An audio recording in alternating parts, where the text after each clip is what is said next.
Hello everyone, welcome to 901 Woodworking. I'm Hubert Mace, and today we're going to start the process of building this wine barrel Adirondack chair.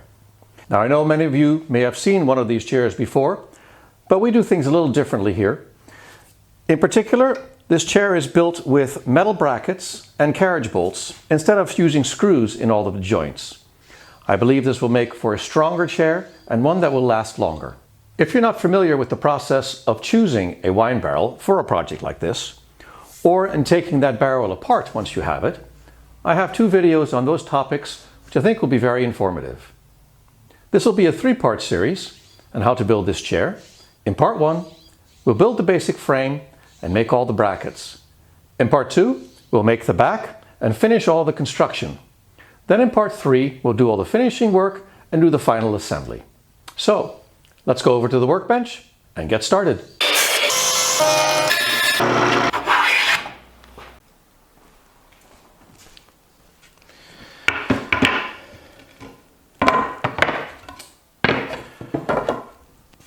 The first step in building the Adirondack chair is to choose the staves that you want to use. Look through the staves that you got from your barrel and organize them by width. If you watched my video on choosing a wine barrel, you'll know that there are two parts of an Adirondack chair where thickness is very important, and that's the two rear legs. If you haven't seen it, I'll put a link in the description so you can check it out. There's a lot of good information there on choosing a wine barrel and figuring out what you need for whatever project you're working on. Look through the staves and organize them in order of width. The two widest ones, in this case these two here, are the ones you want to use for the arms. Depending on what you want to do with the arms, depending on the end treatment you want to use, whether it's a cup holder or whether it's a wine glass holder, you want to have a stave that is about 3.5 inches wide at the ends. These two are, so they make good candidates for either a wine glass holder or a cup holder. The rest of the staves, you need to find two for the rear legs, two for the front legs, and one for the crossbar. Now, for the two rear legs, it's important that they have approximately the same curvature. And this is not necessarily the case in all of the staves in a particular barrel. For instance, all 5 of these come from the same barrel. These two here, you can see, are nicely the same height. But if I look at this stave here, for instance, it comes from the same barrel, but it's a very different curvature. I wouldn't want to use these two for the legs, because if you did, then the seat back would be sitting at a very strange angle and wouldn't be very comfortable.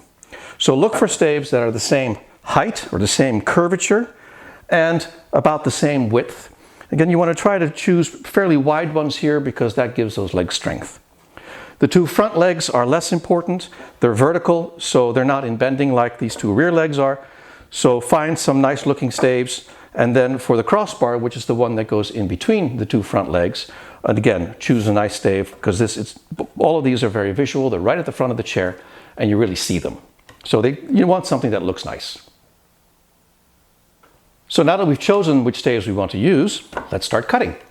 First step is to take the two rear legs and go over to the chop saw and cut them to length.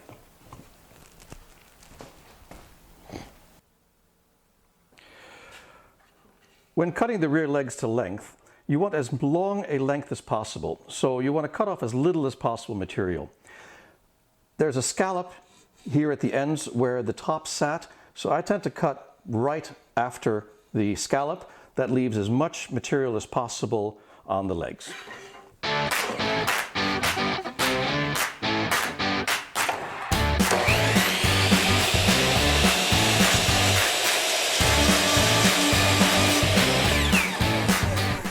In order to mark the front legs for cutting, I use a full-scale side view drawing that I've made on a board. I lay the front leg staves on the drawing and make a mark at 2 positions. One is the position where the rear legs will intersect, which is about 13 inches off the ground, and the other one is the top of the leg, which is about 20 inches off the ground. I take the second leg and I lay it next to that and transfer my marks so that they're both in exactly the same place.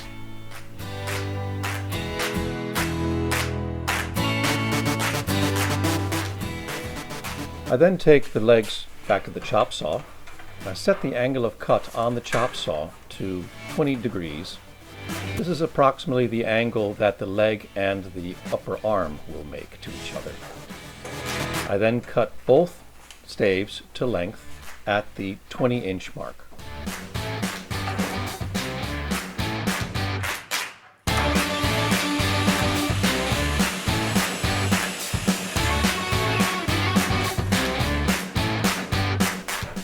The next step is to mark the front crossbar for cutting.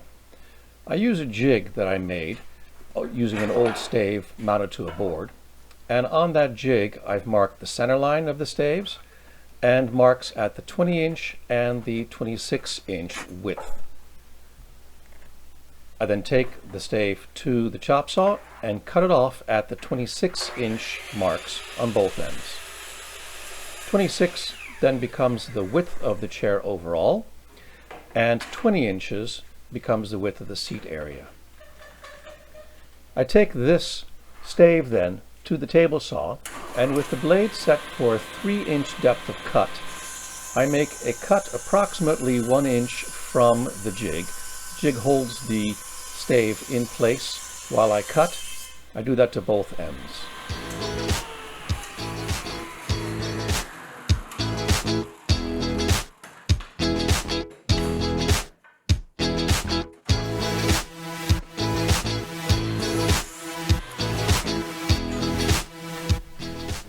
Using a handsaw, I then cut off this waist piece at the 20-inch mark on both ends.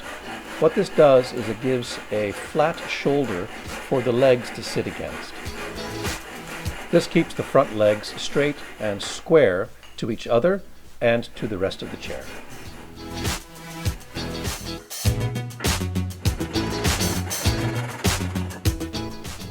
With the front crossbar cut, it's now time to start the assembly process of the front legs. Line the front crossbar up to the 13-inch mark you've made on the back of the legs, and using a small clamp, temporarily clamp them in position so you can start the drilling process. Check to make sure the leg is square against a shoulder you've cut in the crossbar. Drill pilot holes for 1¼ inch screws. These will be the shorter ones of the 4 screws to hold the leg in place against the crossbar.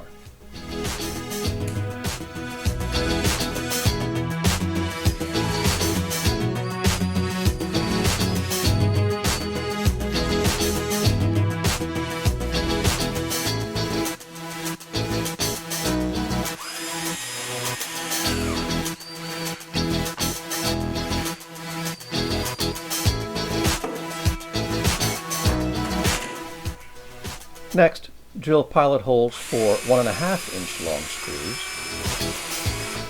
That will complete the pattern of 4 screws holding the leg against the crossbar.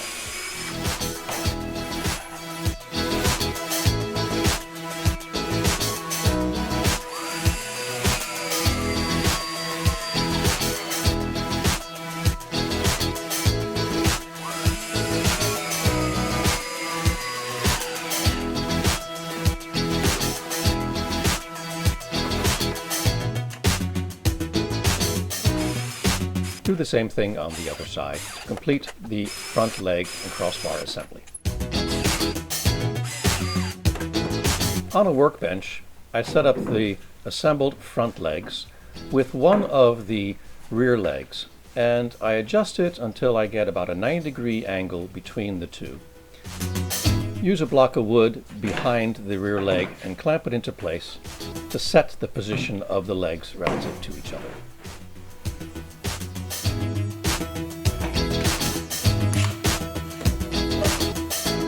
The next step is to make the various brackets that you're going to need to assemble the chair.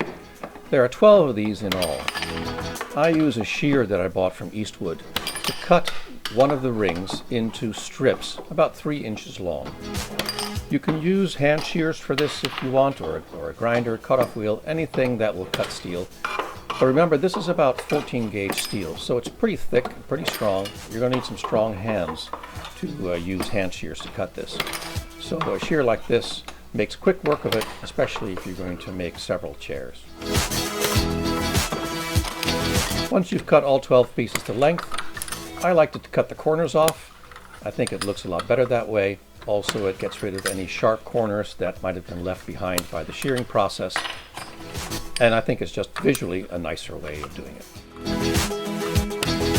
The next step that I like to do is to use a center punch to put punches into the place where the two holes are going to be drilled in the bracket. You don't have to do this.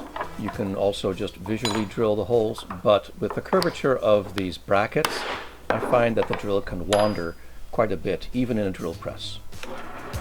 Take the brackets to a drill press and drill both holes. I use a 21/64 inch drill bit for this, which is 1/64 inch larger than the 5/16 inch carriage bolts that I use. That makes for a nice easy slip fit and means that the bolts will never really jam or get stuck in the holes as I'm trying to insert them. On two of the brackets, you will need to square up the holes in order for the carriage bolts to pass through. Do this using a 5/16 inch square file. Slowly work your way through until you've squared off the hole. Use a carriage bolt for a test fit, and do that to two brackets.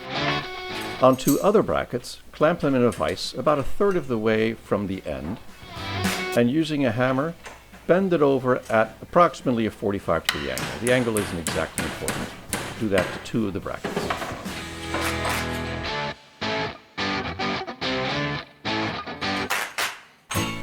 The other brackets are all bent in the middle, and the angle of the bend will depend on the position of the bracket in the chair.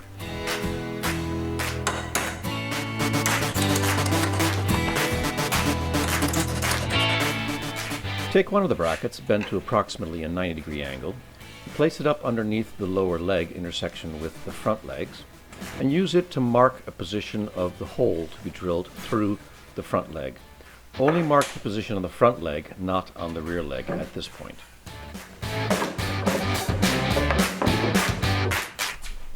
Use this mark to drill a hole through the front leg, centered in the width of the leg.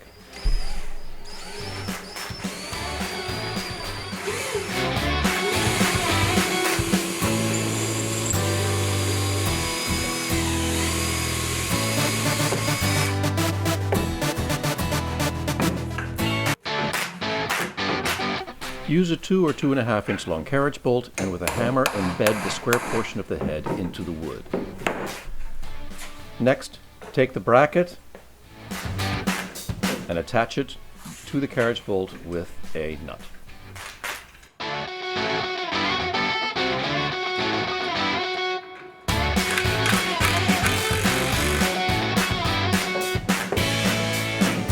At this point, you can also drill holes at the bottom of the legs. I go right through the groove that was used to hold the top in the barrel and insert 1¼ inch carriage bolts into both of these holes.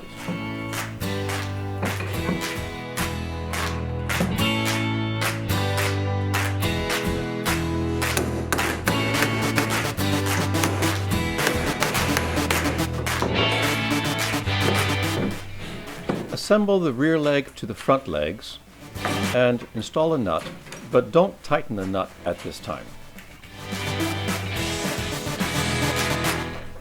Take a pair of brackets that have been bent to something less than 90 degrees, again the angle is not critical at this point, and assemble them to the bottom of the two front legs.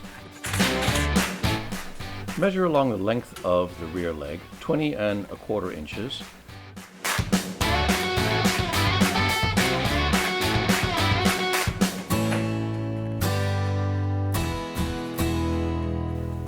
And drill a hole centered in the width of the stave.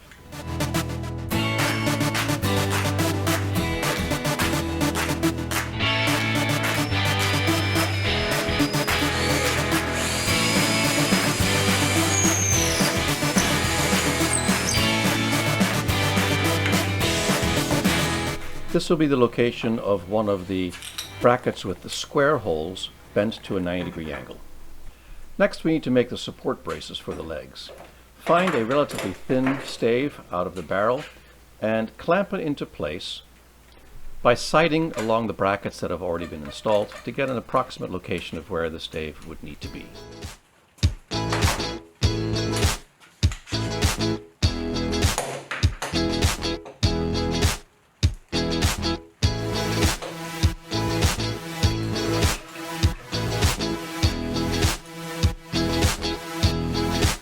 Use a pencil to mark location of the cuts on both ends of the stave.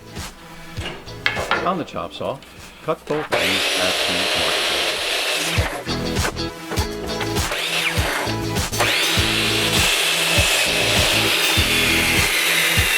place. Take one of the brackets that was bent 1/3 of the way from the end and use it as a template to drill a hole through the end of the stave that points to the rear of the chair.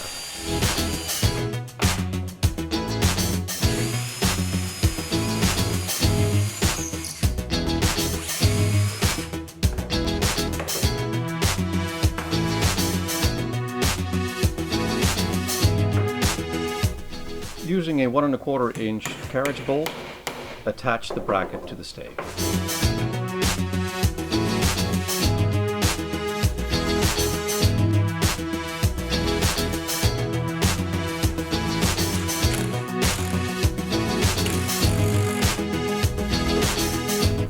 Mark this stave so you know which side of the chair the stave goes on.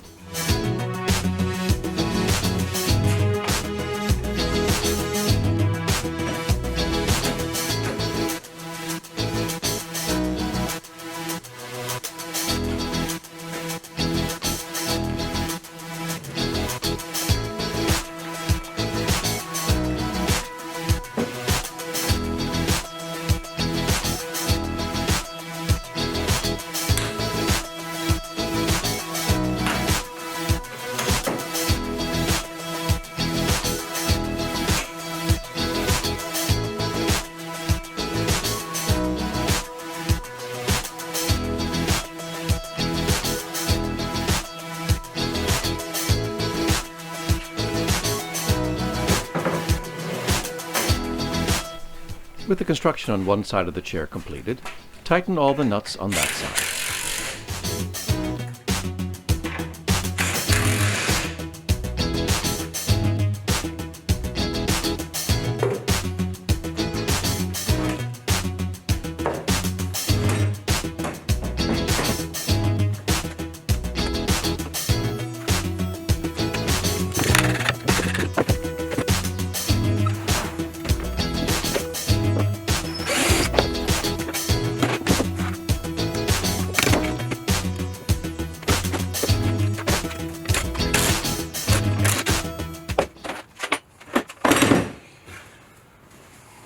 Well, that's it for part 1 of the Adirondack chair build. Join me next time and we'll build the seat back and finish the construction. See you then.